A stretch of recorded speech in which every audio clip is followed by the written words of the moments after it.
Going to visit with Jeremy McClain, Athletics Director at Southern Miss. Jeremy, appreciate a few minutes of your time. And I'm assuming this has been a week where you've been doing a little bit of scrambling, trying to figure out how you can get more people to baseball games and take care of everybody that needs to be taken care of.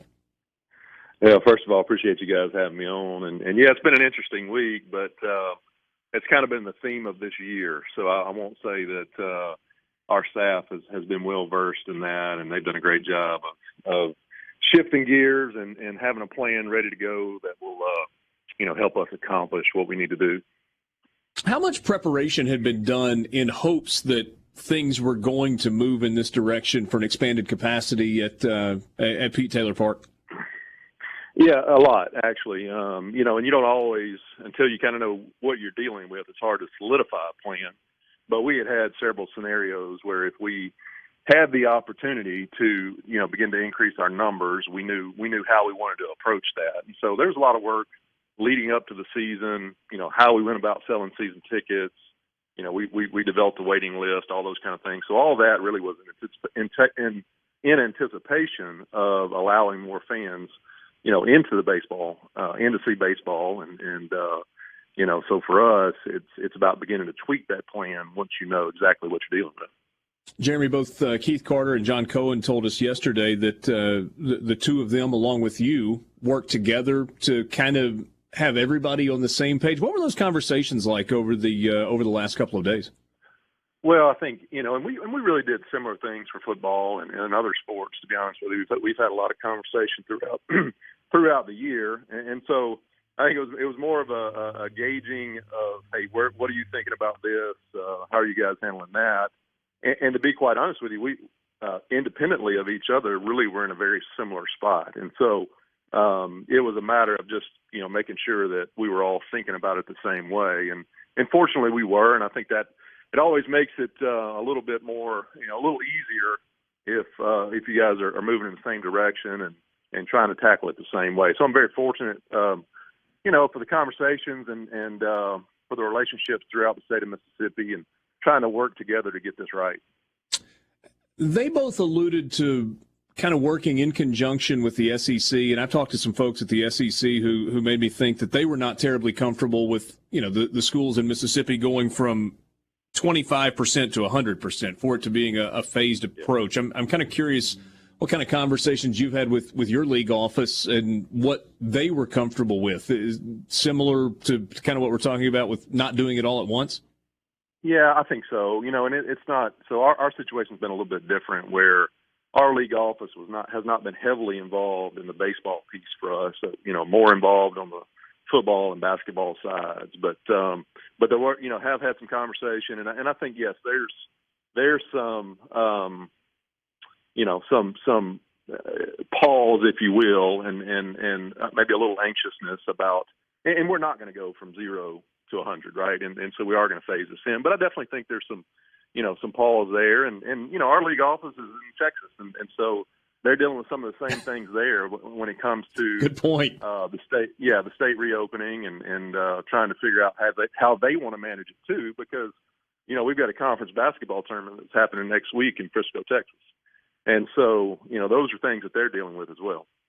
You've actually got a little bit of time to get ready for this because you didn't have the midweek home game. It was in Pearl last night and then a road trip this weekend. So Friday, March 12th, when you guys host Louisiana Lafayette and what I think is probably a really anticipated series, what's Pete Taylor Park going to look like? What's it going to feel like on that Friday at 6 o'clock when first pitch rolls around?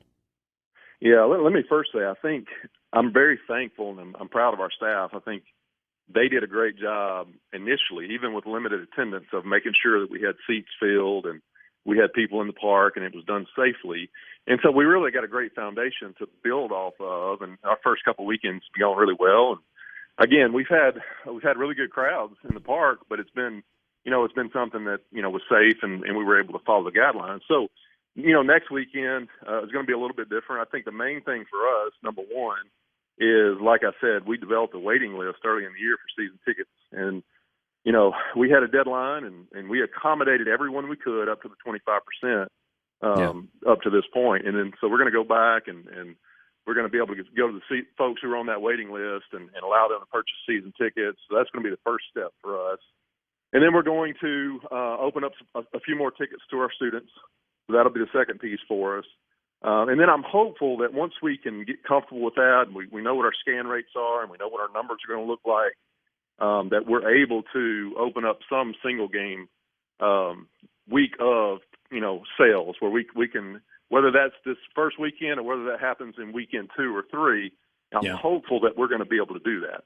And so for us, it's just going to be a measured approach where, we're going to evaluate each time we're there. Each weekend we're going to be kind of taking a look at it and making sure that we feel comfortable with what's happening. And if we do, my hope is by the end of the year, we're in a much different place and we're able to really, really kind of open it up and be more comfortable with what's happening. But I think we got a responsibility to do it in a tiered approach, in a way that, we make sure we're doing it in a safe manner. People can feel comfortable, coming to the park. Jeremy McClain visiting with us, athletics director at Southern Miss on the Farm Bureau phone line. We know how much people in the state of Mississippi love their college baseball. And it doesn't matter whether you're talking about Southern Miss or Ole Miss or Mississippi State. And there are people that want to sit, they want to sit behind home plate. They want to sit, over the first base dugout or wherever.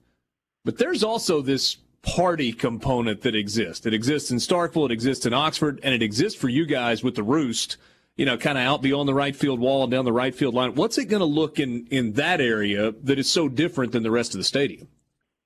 Yeah, we really at the beginning of the year tried to figure out a way to allow our right field Roost folks to still do what they wanted to do and keep them safe. And they've done first couple weekends they've done a good job of that. And I've been pleased with what we've seen from that group. And so again, we've got a great foundation to begin with. And so we'll be able to begin to loosen a few restrictions for them as we move forward. And, we had limited the number of tickets that, they could purchase. And so we might have an opportunity to extend that a little bit. But they take the thing about that group is they take great pride in making sure that that area is done the right way. And so they really have done a great job early on of following the guidelines and making sure that, like I said, there's a great foundation there. I want to pivot with you if we can, with only a couple of minutes left. I don't think we've talked to you since Will Hall was hired. We had a great visit with him shortly after it was announced that he was the head coach. Do you feel like you've gotten a superstar as your football coach? And I'm not trying to put too much pressure on him or you, either one, but this just feels right. Yeah.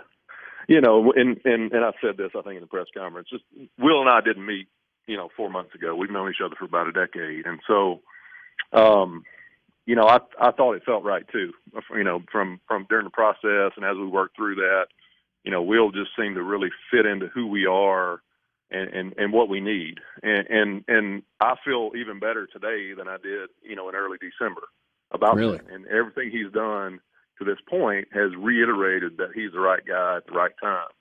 And so, and I think if you talk to our student athletes and our folks in the community, they would tell you the same thing. They feel great about what's happening. They're excited about what he's brought to the table, what his staff's brought to the table. The energy level, excitement, just kind of how he goes about his business in a very, planned, very smart way. I think people have really very quickly realized that, he's a special football coach and he's a guy that really fits who we are. And, I'm very excited about what that looks like for us. You certainly made an investment, only about a minute left, when you go and you get Will Hall and you give him the resources to really put together a good staff. Are we going to kind of continue to see that investment in terms of facilities and support for the program, especially kind of coming out of this COVID era that we're in? Yeah, that's definitely the plan, Richard.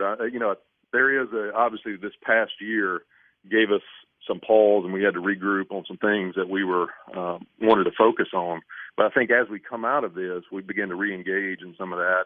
And so for us, I just really believe that we're going to have to invest in some areas if we want to get to where we want to get to. And obviously football is, at the top of that list. So yeah, I think you'll see some things from us coming out over the next 12 months that'll show great signs of growth and a plan that kind of lays out this map of where we want to go over the next 5, 6, 8 years. And I think it's a critical time for us. And, I'm excited about that. And I think we do have a plan that we're working on that people will get excited about. And so yes, you will see some things from us soon that point in that direction and show some investment when it comes to facilities and our programs here. Hey, if the AD thing doesn't work out for you, I hope you'll choose something besides radio. That deep, silky, smooth voice, we don't need you in this industry. You got to stay far, far away. Hey, there's some days, man, where I may need that as a backup plan, so don't rule it out just yet. Well, you're doing a great job, and we always